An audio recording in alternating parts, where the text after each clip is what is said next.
The PFC has a meeting scheduled for December 11th. There are several items on the agenda, as you will see, but in general, the overall focus of the meeting will be to move from the intermediate recommendations review to a set of final recommendations. So in this video, as an overview and preparation for the December 11th meeting, I'd like to first review where we are in the process, review the draft final recommendations for the Lost Creek Boulder Creek project, and that review will be broken into three different categories. Some of the major revisions to the vegetation section of the recommendations, then the revisions and status of the Roads and Recreation Infrastructure Committee, and then finally, at the November 30th meeting, we discussed economics, but really haven't reviewed formally or collectively proposals for recommendations dealing with economic issues for the Lost Creek Boulder Creek project. So first, let's begin with the business process. This was adopted earlier in the spring of 2012, and then recall last meeting the process was amended to include a loop. So this section of the business process is the loop. At the meeting on November 1st, the question was asked, are the committees ready to recommend the final decision, final meaning that it would be sent to the line officer, to Keith? And the answer was no. There needed to be additional information and refinement, either dealing with current or desired conditions, or there needed to be additional time to allow the committee to recommend their landscape metrics, that is, objectives and treatment priorities, and where they can, the configuration within the landscape or within the project area. So that's where we were on November 1st. The answer was no.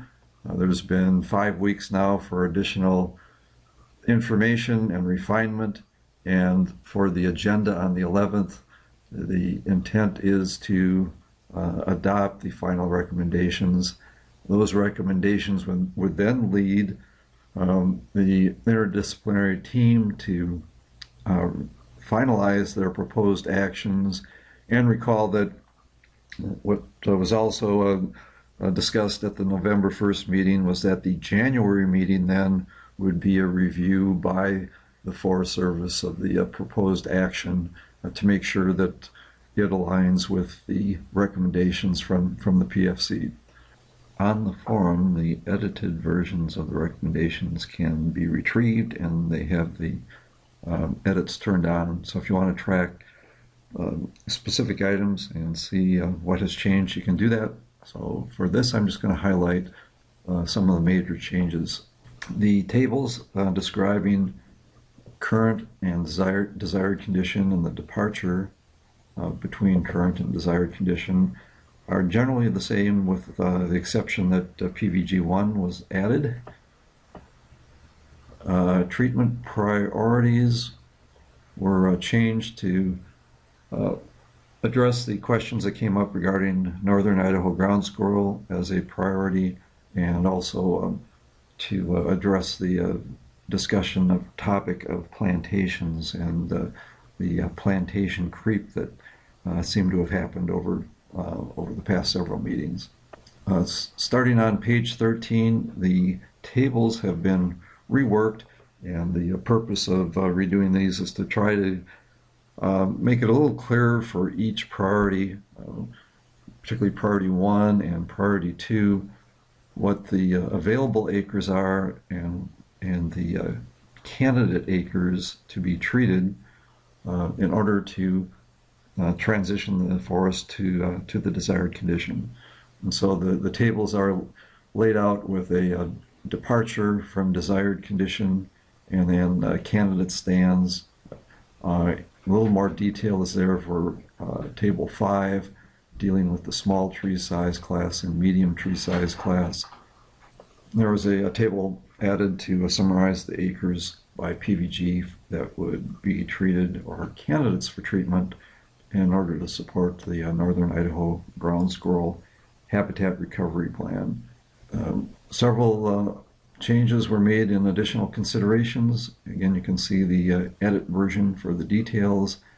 And then a section on CFLR and forest products was added, and the purpose of that is to reaffirm the original proposal for CFLR dollars and the proportion of the project costs that would be paid for by timber receipts.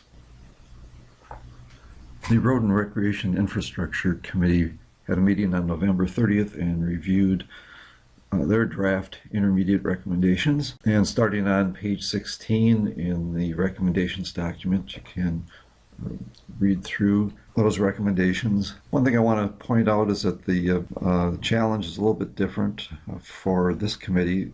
Rather than having one baseline, they actually had three baselines. The travel analysis process, that's where much of the effort has gone this summer in working with the TAP team. But in addition to that, there's the recreation opportunity spectrum that Kim had reviewed earlier this year. And then third, the watershed condition framework. Rather than go through this in detail, I would like to just review a summary of the status in this table form. And the first column in the table is the section in the recommendations paper, and the second column is have you reached consensus or not. And this will give you an idea of where they are.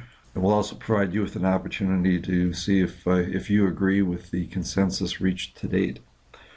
So the first section, the introduction and desired condition, yes, there is consensus there. Current condition, the same is true. Yes, the committee has reached consensus. There is a footnote here that Becky would like to have added to that portion of the document.